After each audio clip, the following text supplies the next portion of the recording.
So in today's video, this is awkward. Okay, I have to introduce you. How? Okay. Yeah. So today's video is going to be with my husband. Should we say your name? Yeah. Okay, we'll say it later or now? Yeah, you can say my name now. Okay. Hey guys, so in today's video, I have a special guest here, which is my husband, Fahad. Okay, it's Fahed, but Yeah. in Arabic. Yeah, Fahad. Fahadun. Fahad. Our channel is about parents, Yeah. motherhood. Well, our channel is about motherhood, okay, but parenthood, raising a child. I wanted to have a video or a topic about how we knew we wanted to have kids and talking about the raising of kids and all of that stuff. So I decided to bring my husband to talk about it with me because, yeah, I just wanted to bring my husband on.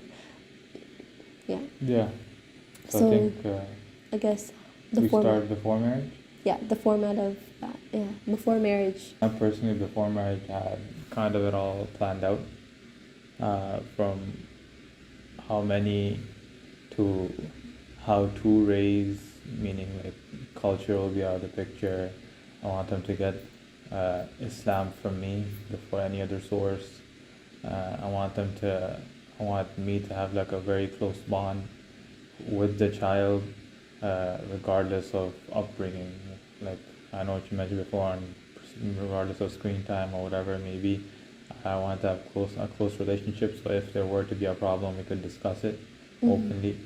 And yeah, all the other like like not meaningless, but like other little things I had planned were like, you know, learning the Arabic language, sitting every day doing it, like whether it's Quran or doing homeschool. That's still a thing. Getting all sorts of information, knowledge from me first before she gets it from someplace else. Yeah, I'll keep mentioning in my videos is the bond. Like we wanted that before anything else. Like and you mentioned like sitting down and learning Quran with our child.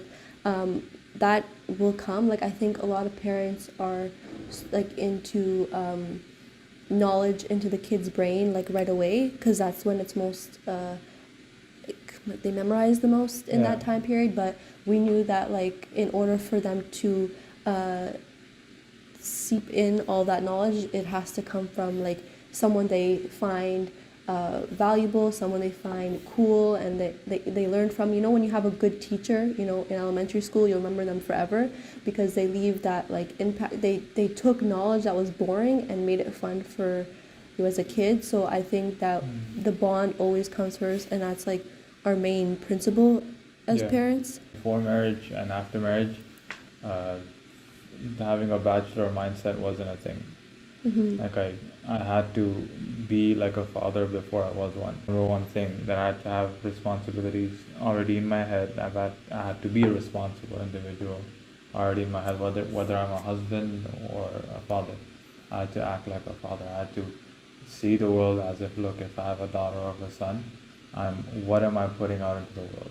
This is the one way, like you can either provide great benefit, or great loss for the world.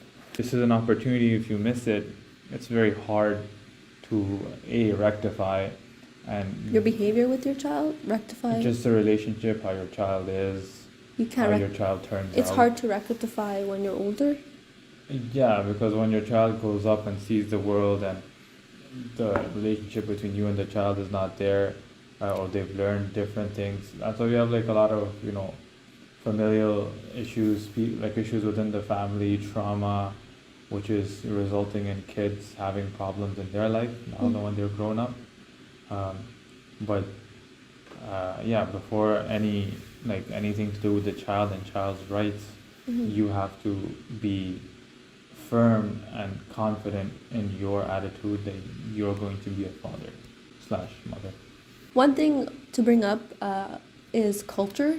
So for us, like this was something like non-negotiable, was like we did not want to bring culture anywhere in our house. Like that was like nope. Like that's why we didn't want to live with in-laws. Sorry, I'm just gonna bring it up, but like no culture, like pure Islam. That is it. Like obviously we could, because I think maybe we're different cultures. I don't know. We're just it brings too much. I think we understand the toxicity of our cultures.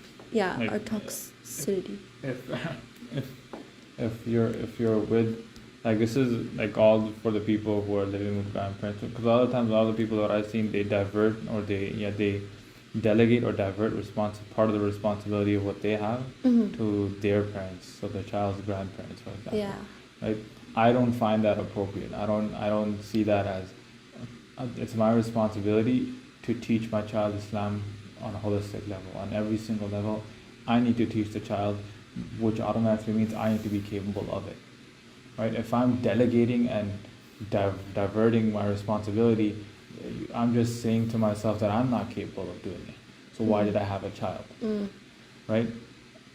Then it gets blurred lines. Because Yeah. even if you say I'm gonna do it all, like my grandparents, they're just living with us because it's like very natural for it to like just the boundary, like yeah. keeping in mind, like, I'm not saying that We're not completely judging, we're just- abandon your grandparents or or whatever. culture, like Yeah, it's just guess we should utilizing that aspect of the culture. It's not to say that you shouldn't like support your parents or be with your parents and just be there. But like, I had this conversation with my parents. I had a conversation with my parents with regards to the treatment of their grandchild, right? Grandparents generally are more into playing, more into entertaining.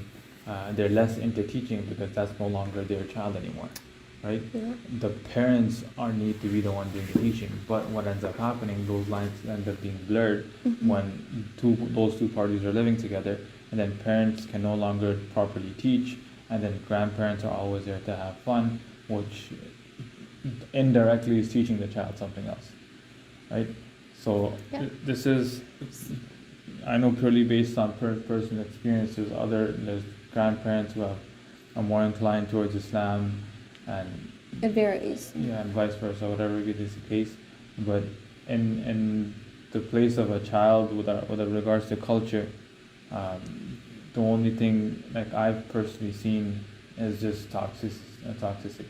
Things that are good, I already find in Islam. Things that I need and I can follow and I should follow already exist for me in Islam. I don't need a different culture to tell me that this is good. It's the opposite. Islam tells me what's good in culture to follow, right? And the good things that whatever culture encourages, Islam already does. The last thing that I think we had to look at when we were about to have a child is that we need to be always in the loop with the generation that we're bringing our child up in. To know what your child's growing into, the type of problems that they're gonna have. One way to know that is when you're active in the community, right? If you're not active, then you're gonna grow or raise the child up in a bubble. That your child will eventually come up to you with a problem that you might not be able to solve, right? Being humble about that. Yeah, and that, as long as you're humble and you show humility in that aspect, I think you will always strive to find solutions to problems. As long as you know that, okay, there's always going to be the next problem that my child has to face. For as long as I've been doing that, alhamdulillah, I've been getting solutions to all sorts of problems that are arising, especially in the next generation, right? What I was raised with, the problems we had in my generation are totally different, and the level of those problems are totally different now. So the things that my child might have to face might be more difficult than what I had to go through. So I have to prepare for that. I have to prepare my child for that, right? It's a very realistic perspective on raising a child. Yeah, I think she's cute, she's great, she's plays around, that's fun. That's the symptom, right?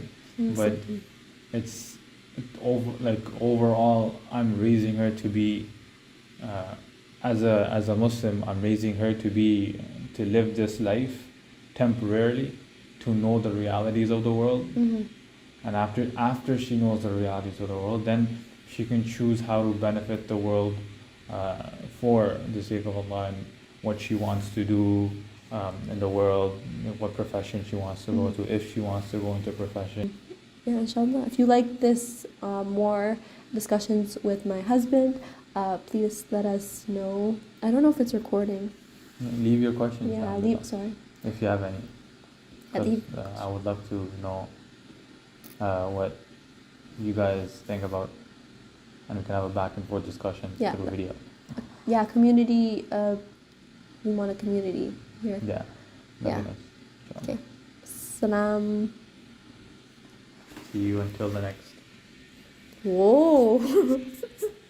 Okay, you can pause this. Yeah, this.